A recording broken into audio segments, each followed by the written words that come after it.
స్వచ్ఛ భారతం కావాలి సబర్మతి ఆశ్రమం మనమే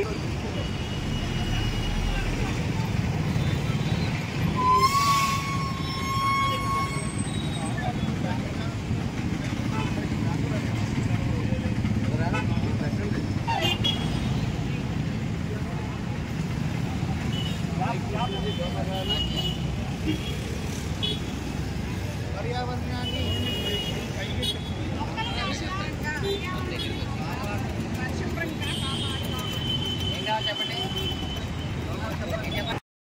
దయచేసి అలాగా పలకవలసిందిగా మరి మరి ప్రార్థన.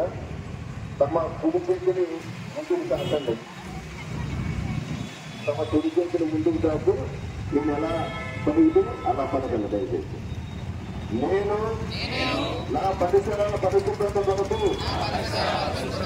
ప్రతిరోజు కొంత సమయం కేటాయిస్తానని నా వంతు కృషిగా స్వచ్ఛత కార్యక్రమాల కొరకు శ్రమదానం చేసి పరిశుభ్ర ఆంధ్రప్రదేశ్ సాధించే సంకల్పానికి కట్టుబడి ఉంటానని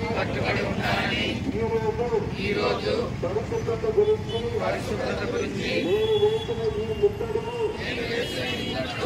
ఆంధ్రప్రదేశ్ రాష్ట్రాన్ని శుభ్రపరచడంలో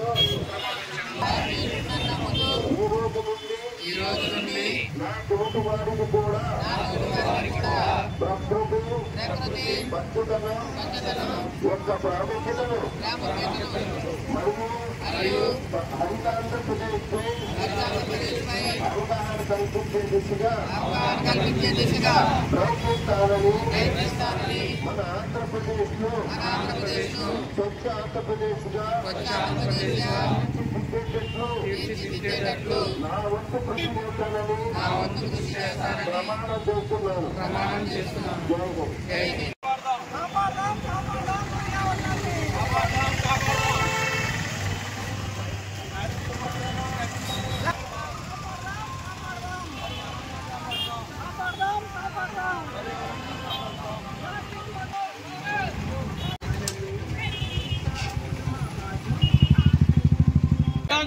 ప్లాస్టిక్ వద్దు, పర్యావరణాన్ని కాపాడదాం, పర్యావరణాన్ని కాపాడదాం, పర్యావరణాన్ని కాపాడదాం. ప్లాస్టిక్ వద్దు, పరిశుభ్రంగా మన పరిసరాలను పరిశుభ్రంగా రండి ఒకసారి రండి.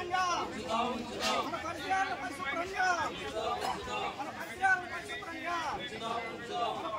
పరిశుభ్రంగా ప్లాస్టిక్ వద్దు,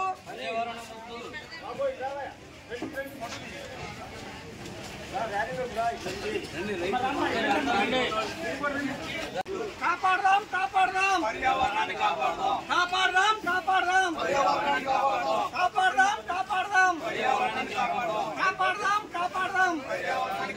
ప్లాస్టిక్ వద్దు, ప్లాస్టిక్ వద్దు, ప్లాస్టిక్ వద్దు, ప్లాస్టిక్ వద్దు, ప్లాస్టిక్ వద్దు, ప్లాస్టిక్ వద్దు, ప్లాస్టిక్ వద్దు, కాపాడదాం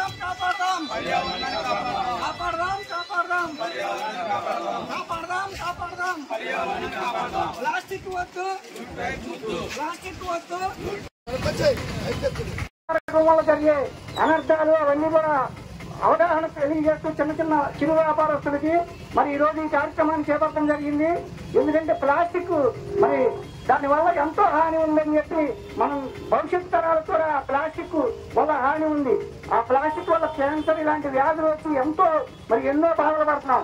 మరి రైతు బజార్కి వచ్చే ప్రతి ఒక్కరు కూడా ప్లాస్టిక్ కవర్లు కాకుండా జ్యూస్ బ్యాగులు తీసుకొచ్చి మరి కూరగాయలు అవన్నీ కూడా తీసుకెళ్లాలని దయచేసి బందరు పట్టణ ప్రజలందరూ కూడా ప్లాస్టిక్ రహితంగా ప్లాస్టిక్ నిషేధించాలని చెప్పి ఈ స్వచ్ఛాంధ్ర స్వర్ణాంధ్ర భాగంలో మరి ఈ కార్యక్రమంలో పాల్గొన్న ప్రతి ఒక్కరికి కూడా